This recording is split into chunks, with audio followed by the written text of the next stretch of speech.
This is it. We're loose. We're good. What are we doing now? Oh, mountain biking. Almost forgot I was going to start talking about Walking Dead again.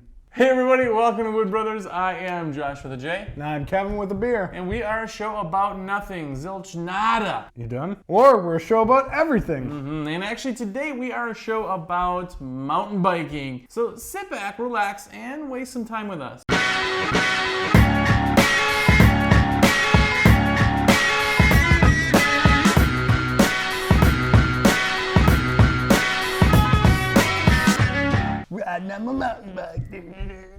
We are two middle-aged men, so mountain biking for us, very easy. But we're going to talk about that here, and if you like what you see, please do us a huge favor and click subscribe down below. Mountain biking for two middle-aged men, great exercise, the doctors might say. In the beginning, it's not like exercise as much as like torture. Torture. Both of us are very bad at mountain biking. We're good at torture. We're getting better at mountain biking. Oh, I thought you meant at torture. Well, torturing ourselves, that is. That's right, that's right. Or torturing you because you're watching the show. Touche. I started with a pretty crappy mountain bike. It was heavier than my car. Pretty sure that was top quality. It was top quality at Dick's Sporting Goods. I heard if you want a great bike, you go to Walmart, Target, or Dick's Sporting Goods. You chose the third. With a name like Dick's, it's gotta be good. It's good. All of our gear combined, probably like $1,000 worth of gear. I don't know if it's that much. Well, I mean, you know, on a good day with the right buyer. So we're not aficionados, if you were. In my mind, I think I am. We're not as good at mountain biking as we are at woodworking. You. I can't wheelie. I don't think you can wheelie. I can do a wheelie on two wheels. That's dually. He can do a dually. Boom. I can't manual or jump things or bunny hop. The worst part about it is when we're mountain biking, we pull over because we're dying, and you got like 6 50-year-old guys mid-conversation talking to each other. Josh and I are sitting off the trail. Dying. These guys are like, hey guys, you guys okay? Hey guys, you guys all right? As they pedal by. Sorry, older guys, but we're just dying. I did almost die in the woods because apparently you're supposed to eat before you do things. My buddy Kevin was of no help. And another funny thing, you were throwing sticks at me, weren't you? I was throwing sticks. I told him I was going to poke him in the eye when he passed out. Yeah. Because that tells you if you're really hurt or not. If I stab you in the eye with a stick and you're really hurt, you're not going to move. If you're not, you're going to get up. Or I was going to piss in your face. One of the two. I would have gone with the stick. I would have smelled like stick all day.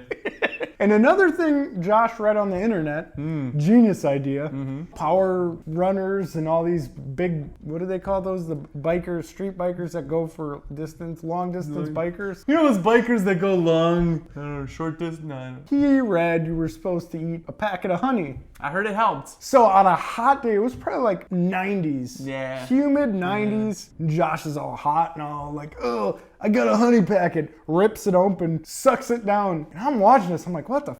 That doesn't look good or look like it would work. About 2 minutes later, he's bitching about gut rot. Yeah, weird when you have Popeye's honey packet, which was actually honey sauce. I was just gonna say, note to self, they said honey, pure honey, not honey sauce. They meant pure honey sauce from Popeye's. This guy was like, I got honey mustard, will that count? I thought it would help as like a boost, you know, give me a little energy. It did not. Well, just the idea of sucking down hot honey on a very hot day when you're... Honey sauce. But you thought it was honey. You said sauce. I thought you would just ate a biscuit from Popeyes. Biscuit batter. I'm so hot.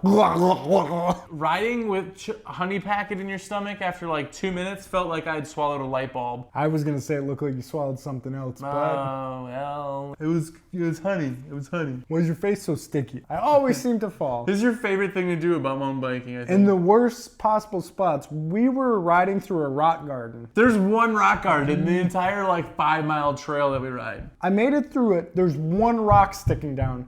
And I just decided to lose consciousness and fall over on this one fucking rock right on my knee. Next to it was soft sand. Guess where I didn't fall? I'm pretty good at falling, I gotta say. You always seem to like suck up a piece. You just did just the other day. You sucked up a tree. I didn't suck up nothing. It sucked you up. But that's how your rotor broke, right? Wasn't it? Was that a tree? Wasn't it? No, it's because the front end came loose. Remember? Broke up a piece. Our quality bikes just fall apart out there. My first bike actually had a sticker that said I should not ride this bike off road.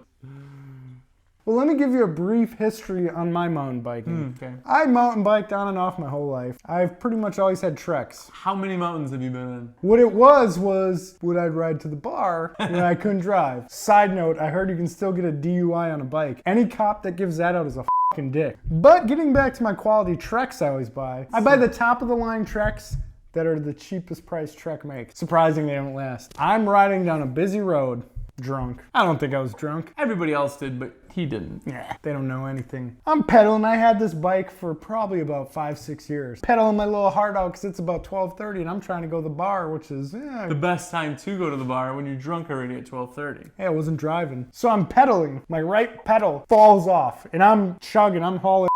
The road was busy, by the way, too. What happens when your pedal falls off? You lean to the side. I grab my handlebar on accident and cock it ass over tea kettle on this busy road. So I lost my pedal. My front tire was bent to shit.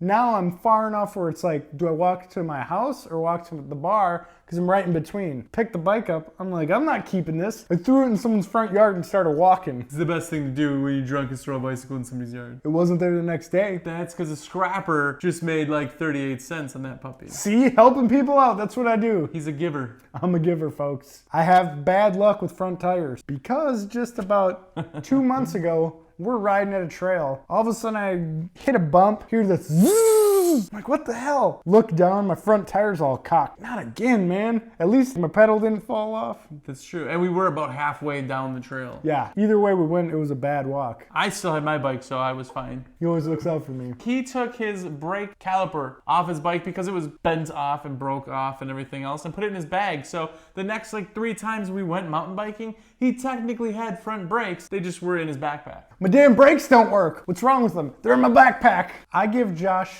about his bike all the time. Not his Nishiki that he bought from Dick's. He upgraded and he went to another big box store, which was a little better. It was a little more money. I don't know better, but it was more money. He bought a Raleigh. And I do actually like that bike. And to this day, I still think he bought it because we live in North Carolina. He's like, local bike. I'm supporting local companies. Local. Didn't realize it was European. Apparently, it's different. And it doesn't help. We're riding up the trail, and again, we're riding, and some little kid goes to pass us. But he goes by and he goes, whoa, Raleigh Tokul? That's what I have. Kid was like 12. And he did this. He smoked He me. did this. He didn't even do like metal or, he's like a little kid so he didn't get hand. He's like, yeah. Josh looked at me and I just started laughing. It wasn't even ammo. You just knew that one. You just went, okay, I'll stop Hey, that one.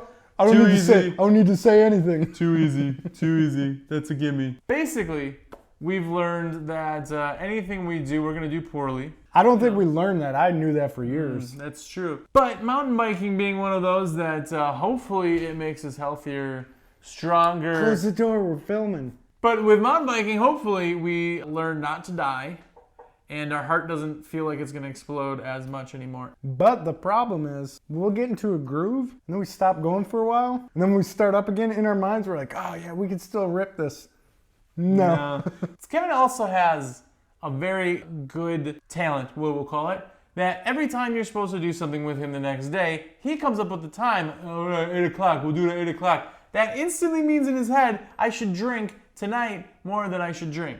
The problem is, Josh asks me at about 9:30 at night, and I'm already a little buzzed up, hard to believe. And I'm like, all right, yeah, I'm not gonna stay out. I'm not gonna drink too much. I'll stay up till 3 in the morning drinking, going, f***.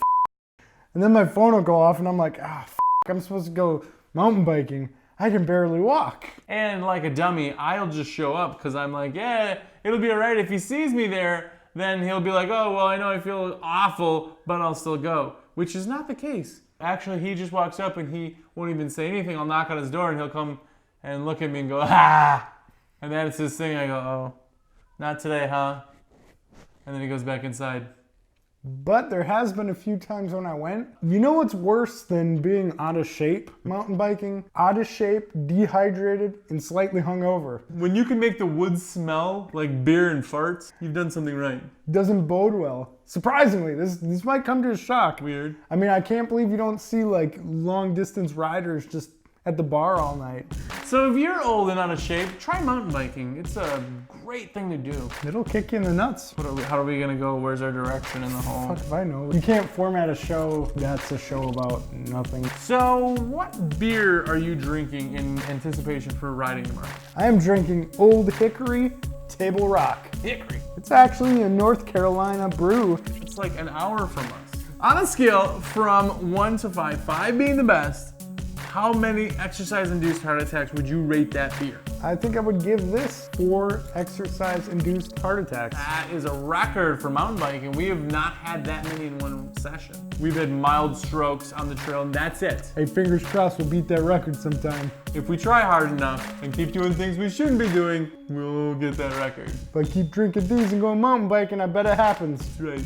So we are going to go mountain biking right now since he has finished that beer. No, I got like 7 more beers to drink and no sleep to get. That's true, so we're staying up all night.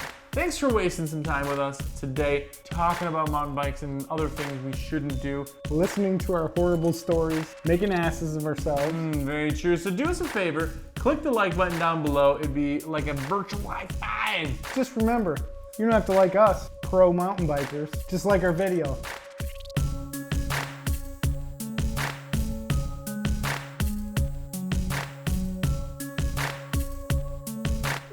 Lucy, come on now.